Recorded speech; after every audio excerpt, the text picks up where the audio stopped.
many reasons. And I'm very excited to have Felicia. One of my first jobs was working at Gallaudet College. Yes. I worked at Gallaudet College, which is, I think, still the country's only college for the deaf. And I was very impressed at that time with sign language. I think it's absolutely beautiful. And one of the things that I love most about it is that sign language is conceptual. It's not based on words.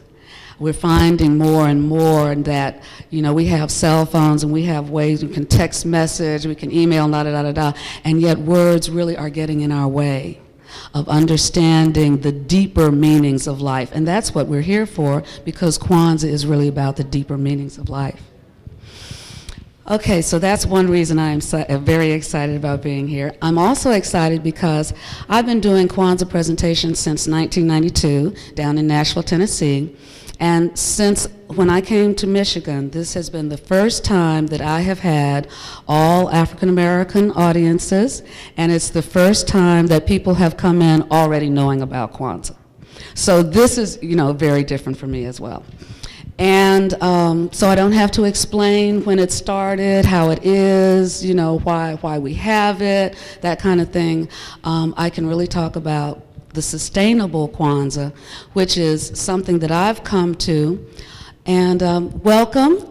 And we're encouraging people to just kind of pull your chair up, join our little circle here.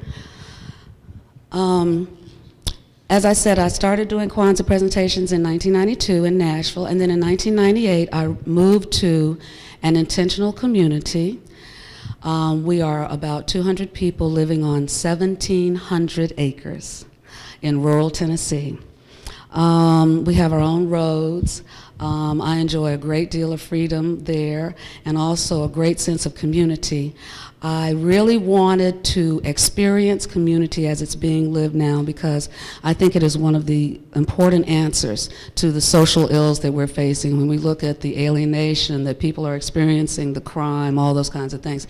And I think community is an answer. So I wanted to see for myself what it's like. And of course, it is not perfect, but it is definitely a step in the right direction.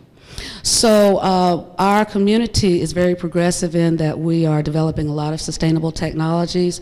We have a young man there who has converted his car to grease.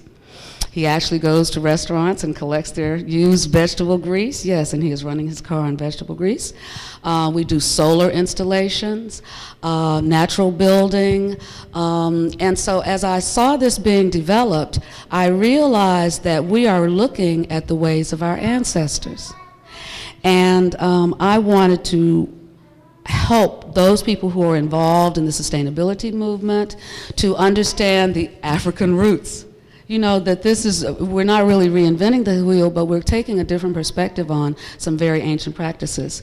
And then for those of us who are familiar with Kwanzaa, who have been celebrating African culture for years, I want us to realize that now people looking into the 21st century are looking back at what we're celebrating. It's really that the ends of the circle are coming together now.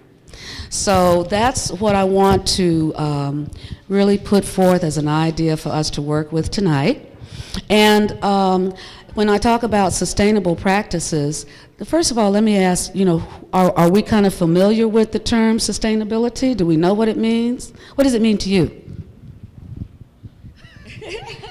I shouldn't have shook my head. Oh yeah, I should warn you, this is going to be full audience participation.